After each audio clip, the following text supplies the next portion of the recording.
날씨가 정말 덥습니다. 푹 찌는데요.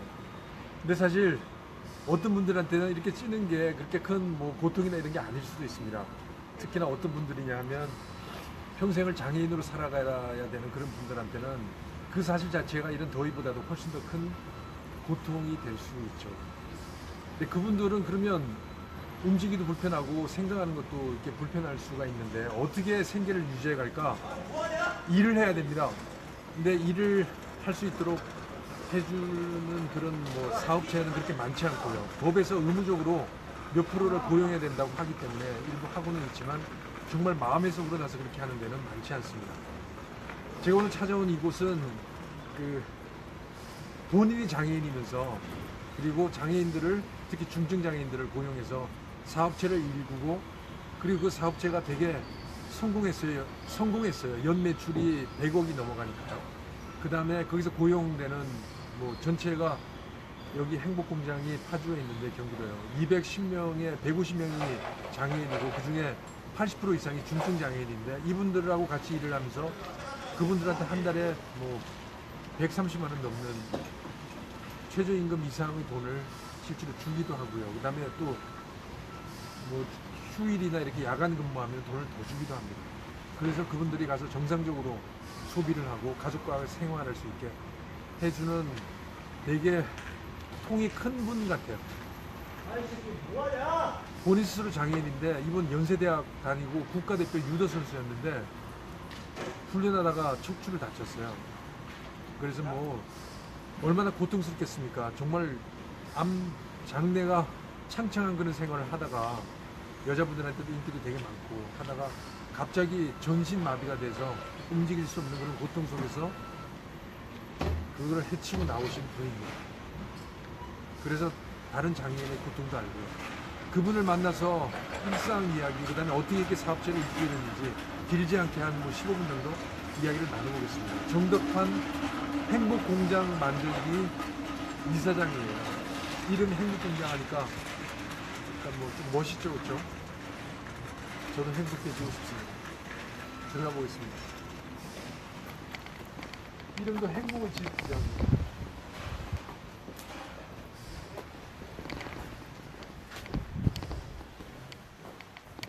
2007년에는 일할 수 있는 국제 아시아 컨퍼런스에서 그게 서울에서 열렸네요. 이제 들어가겠습니다.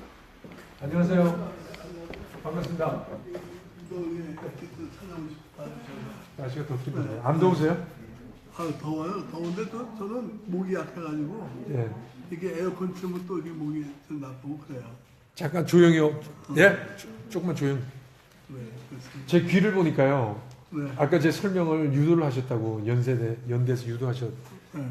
유도 선수들 귀가 레슬링 선수하고 아, 그렇죠. 이게 여기. 미련하게 운동해서 그렇죠. 뭐 미련하게. 이쪽 귀도 죄송합니다. 네, 이게 뭐 귀가 왜 이게 쓸려서 그런 거죠 바닥에? 이게 우리 귀가 안팎으로 두 겹이거든요. 예. 근데 그게 들이 막 얻어맞고 매트에 문지르고 그러면 이게 이렇게 꽈리 같이 이게 부어가지고 그게 이 양쪽이 다 이렇게 돼버렸어요. 국가대표 유도 네. 선수였었잖아요, 그렇죠? 그렇습니다. 뭐 옛날 생각은 하시기가 그렇시겠지만 그 당시하고 그다음에 다치신 다음에 그 느낌이 어떠셨어요? 다쳐서 전신 마비가 돼서 누워 계시니까. 아우, 뭐 어떻게 이게 꿈인가 생신인가 몰랐어요. 저는 제가 이게 몸을 다쳐서 장애가 된다고 생각을 해본 적이 없었거든요. 그러니까 그냥 어려서도 장난꾸러기였고 그대로 자라서 또 유도를 하게 되고 하니까 그냥 뭐 남자는 뭐 힘의 심불이라고 생각하면서 지내왔었기 때문에 뭐 이렇게 장애라는 거, 뭐 약한 거 이거하고는 저는 생각을 못했던 건데, 몸이 그냥 한동안은 그래서 사고를 했어요. 운동 연습하시다가 다치신. 네, 연습 도중에 그렇게 됐어요. 친구하고. 네, 그게 됐어요. 그때는 전혀 움직이지 못하셨어요. 저는 이제 이 양쪽 어깨가 오른쪽인지 왼쪽인지 어딘가가 하나가 조금 이렇게 할 정도고 전신을 다 못 썼어요. 네. 그러다가 그냥 이건 저 우리 저 교육장에 보면은 옛날에 과거에 연습하다가 다치게 한 친구도 또 제가 옛날에는 귀가 이렇지 않았거든요. 근데 유도복 입고 처음 시작할 때는 저 머리가 멀쩡했는데 그렇게 네. 근데 어떻게 극복을 하셨어요? 되게 사실 쉽지 않은 일인데.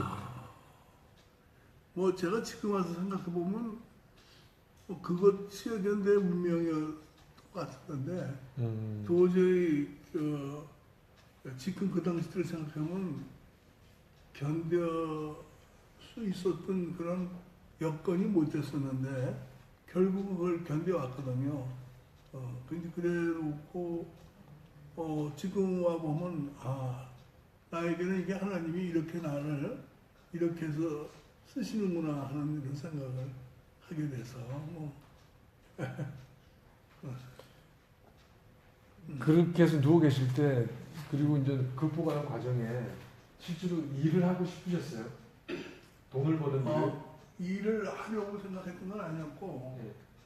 단지 이제 제가 다친 이후에 병원에서 퇴원한 이후 그때 몬트리올 올림픽에서 네.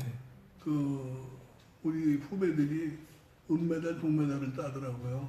그 모습을 보고 야, 내가 유도 선수로서는 잘 해왔는데 내가 유도 코치를 한번 해보도록 해야겠다는 생각을 먹게 됐어요. 가르치기 위해서 후배들을. 그렇게 생각을 하고 학교 당국에 올라가서 나 유도 코치의 기회를 한번 줘라 라고 했는데 결국은 그 일들이 실현되지 못한 것이 나한테는 아주 정말 그 당시 때 제가 좌절하게 되고요. 마음이 아주 그냥 막 강팍하기 시작하게 되더라고요. 예. 그다음 지금 하시는 이 행복 공장 만들기 네. 이 일은 어떻게 시작하시게 된 거예요? 지금 제 공장 둘러보니까 네. 뭐 210명 중에 150명이 그 장애인이고 또 그분들이 되게 정말 웃으면서 즐겁게 일을 하고 또 제가 얼마 받는지 물어봤거든요. 그러니까 적절히 먹고 사는 최저임금 이상의 임금을 받더라고요. 다른 장애인들이 보통 그 3분의 1 정도 받는 거에 비해서 그렇게 이런 분들 일을 해야 되겠다고 생각이 된 계기나 뭐 이런 게 있으셨어요? 글쎄, 그래가지고 제가 그때 저는 이 땅에 있는 어려운 장애인들이 많은 고통을 받고 있구나 하는 생각을 갖게 돼서 그때부터 이제 제가 노력을 했죠. 그러니까 뭐라고 해야 될까 어떤 목표가 설정이 돼서 그때부터 산발이 오리발이 자꾸 구멍가게도 해가면서 돈이 있어야 되니까 물론 제가 먹고 사는 것도 제 생존 문제도 있었지만 그 목표가 뚜렷하게 있어가지고 저는 이제 이 일을 이제 하면서 지금까지 왔고 그리고 제가 지금 처음 시작한 게 우리나라의 직업재활이라는 시설의 이름이 에덴복지원의 이름으로서부터 시작해서 에덴하우스 그렇게 하고 이 안에 단지 내 형원이라는 친환경 세제 만드는 데가 있는데 네. 저는 그것을 지금까지 해왔던 그 사례가 그냥 장애인들이 일하는 것은 굉장히 중요하긴 했는데 너무 그냥 아침부터 일 시작해서 저녁 늦은 시간까지 일만 하니까 이거는 결국은 그들의 삶의 어떤 질이 이렇게 돼서는 안 되겠다. 그래서 이제 새삼 이제 중증장애인들의 평생 일터를 가칭 행복공장이라고 생각하고 이걸 만드는 운동본부를 출범을 했죠. 평생 직장이나 평생 일터라고 하는 거는 보통 장애인들이 고용하는 거하고는 완전히 다른 형태가 되는 거죠. 그러니까 평생을 책임지신다는, 아니 평생을 즐겁게 일한다는. 친권자, 장애 부모들이 생각하기를 우리 애들이 평생 대책을 어떻게 하면 되느냐 하는 부모들의 간절한 마음을 갖고 있어요. 그래서 저는 그냥 보살펴 주는 것만이 아니라 그들이 살아가는 삶 속에 결국은 일을 하면서 무엇인가 일을 할 수 있도록 만들어주는 그 기회가 큰 것이라고 생각하고 뭐 그 속에서 뭐 지금 아까 말씀드린 대로 에덴하우스나 형원에 일로 시작해서 일로 끝마치는 그런 사람이 아니라 자기도 삶의 질도 높이고 뭔가 뭐 좀 바깥에 흔히 말하는 힐링할 수 있는 그런 어떤 그 프로그램도 만들어지게 해서 그들도 좀 사람답게 사는 보람을 갖고 사는 그리고 자기들이 만들어진 그 돈을 기꺼이 자기가 자기를 위해서 쓸 수 있도록 하는 그러한 것이 행복 긍정이라고 말씀드릴 수 있어요. 영어로 해피 드림 잡이라고. 네. 이거를 몇 개까지 만드신다고요, 목표가? 지금 333개를 만들겠다고 생각했죠. 그래서 333 운동이라고 했어요. 언제 그게 다 실현될 것 같습니까? 저는 거기까지 생각은 못했지만 어쨌든 하나님께서 지금까지 인도하신 거로 봐서는 333 운동을 하나님께서 꼭 이루어 주시라 믿고 있습니다. 조 회장님 본인은 그 건강이나 이런 움직임이나 이런 걸 좀 좋아지고 계신가요? 어떠세요? 제 몸은 뭐 많이 이제 뭐 나이도 그렇고 벌써 제가 장애된 지가 45년이 됐잖아요. 그래서 뭐 남들 보기에는 뭐 이렇게 말을 하지만 저는 신체적인 것으로는 많이 약해지고 그렇습니다. 이제 그러니까 욕창 같은 데도 빈번히 생기게 되고 좀 더 움직이는 것이 소위 좀 근육이 좀 자주 스트레칭도 하고 늘 하면서 살아야 되는데 그 자체가 그렇게 못 되니까 좀 몸이 보기보다는 아주 상당하게 움직이는 데는 많이 지장이 있어요. 그 이런 소위 이제 행복 공장 만들기 이렇게 할 때 정부 지원이나 뭐 지금 새로운 정부가 들어섰잖아요. 네. 문재 정부가 들어섰을 때 정부 지원이나 이런 부분에는 어떤 게 필요하세요? 뭐 저는 그 복지의 문제를 지금까지 수혜적인 복지를 즉 소비적인 복지가 수당 주고 이렇게 하는 그건 거고. 안 된다. 그리고 수혜적인 시혜적인 복지 같은 경우를 하게 되면 국가가 그걸 어떻게 감당할 거냐. 그래서 저는 그들한테는 또 생산적 복지를 이루어줘서 네. 그들도 사람답게 살 수 있는 일을 줘서 그러면 생산성이 나타나고 또 그 장애 당사자들도 떳떳하게 세금을 내고 살 수 있잖아요. 네. 저는 이러한 방향으로 복지의 방향을 잡았었습니다. 네. 지금 일자리 만들기 새로운 정부 들어선 다음에 일자리 만들기가 이제 주요 정책이 돼 있는데 그 중에 장애인 일자리 만들기 부분도 들어있나요? 뭐 있다고 합니다. 있다고 하고 뭐 현 정부는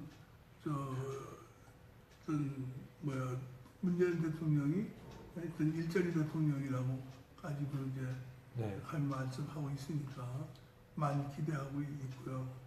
네. 사진 아까 이전 사진 한번 여기 나와서 보여주실래요? 네.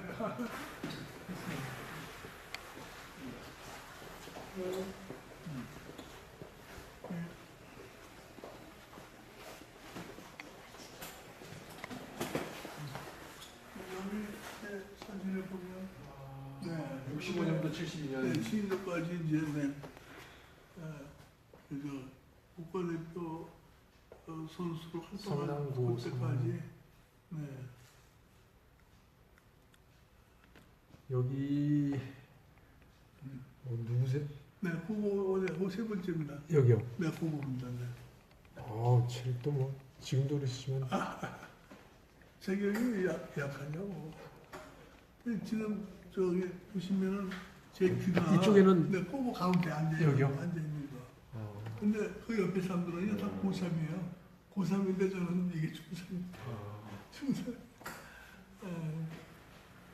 그리고 여기 이제 제가 제내 얘기 그러시겠지만 72년 8월 1일 날 8월 1일 그 사진 찍은 건가요? 네, 8월 1일 날 이 사진이에요? 다쳐가지고, 그러고 다쳐서. 그 넘어져서 있는 전신마비 네, 다쳐 있었고요. 병상에 누워 계신 근데 모습. 병상에 그냥 머리를 팍팍 깎고서.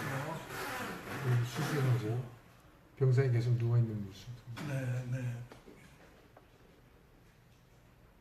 이제 그렇게 하다가 이제 제가 저 첫 번째 사진 보면 제가 이제 저 연수대교 가서 맨 위에 네.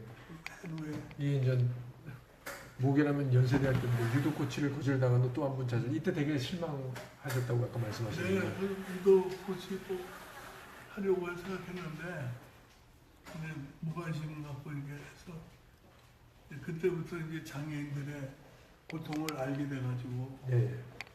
그냥 네. 해병자리 꼬마로 이쪽으로. 이쪽에 비켜주시고요.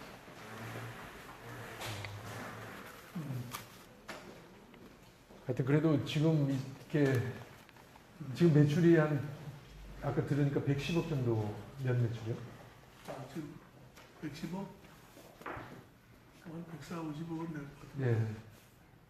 그 정도 되는 기업으로 성장을 하신 거 아니에요, 그렇죠? 이걸 기업이라고 보시기에는 제가 그런 개념 잘 모르는데 저는 뭐 매출이 있어줘야만이 그리고 비영리법인이지만 어떤 수입이 있어야지 장애인들한테 수익 구조를 줄 수 있다고 보긴 하는데요. 저는 이거는 뭐 재투자하는 상황입니다. 이제. 그렇죠. 그래서 뭐 장애인들이 보통 비장애인 혼자서 할 수 있는 일을 3명 이상이 그걸 할 때 그리고 저는 최저임금을 줘야 되는 그게 법이니까 네. 그러고 하니까 상당하게 어떤 무슨 내가 사업주가 되는 그런 부분은 갖지 않고 그러시죠. 저는 복지의 방향을 이렇게 생산적으로 가야지 되지 그냥 걷어먹이고 또 본인들도 뭐 당연히 국가가 먹여 살려야 되는 식으로 하는 그런 이제 복지하고는 조금 다른 개념으로 좀 생각하니까. 예, 조 회장님 마지막으로 지금 뭐 사실 어렵게 사는 분들이 되게 많지 않습니까? 네. 또 희망을 가져야 되실 분들도 굉장히 많으시고 장애인들 또 지금 병상에 누워 계신 분들도 계시고 이렇게 어렵게 살고 희망이 필요한 분들한테 희망의 메시지 본인의 경험을 봤다고 한 말씀만 해주십시오. 어떤 이 땅에 어려운 처지에 놓여 있는 많은 뭐 장애인들뿐만 아니라 비장애인들도 많이 계시고 이제 세월이 올려서 좀 노약자 어려운 또 연세가 들으신 노인네들이 또 장애가 같이 입혀서 어려운 사람들이 많이 있습니다. 그렇지만 지금까지 살아왔던 것도 감사한 마음을 갖고 이제 남아있는 생애를 어떤 열심히 적극적으로 무엇인가 스스로도 찾아가면서 살아야 되지 않나. 그냥 쉬지 말고 늘 좀 일하면서 끝까지 삶의 자신을 위해서 살아가시도록 하는 것이 좋겠다고 생각합니다. 네, 고맙습니다.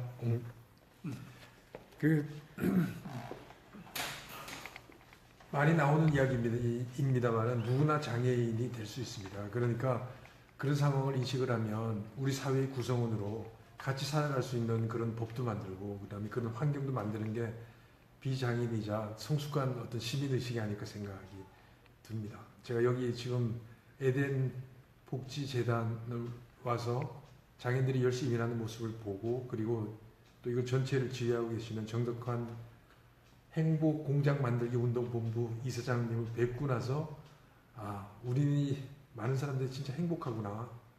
또 이분들과 같이 행복해야 되겠다라는 생각을 해봅니다. 이영균 PD였습니다.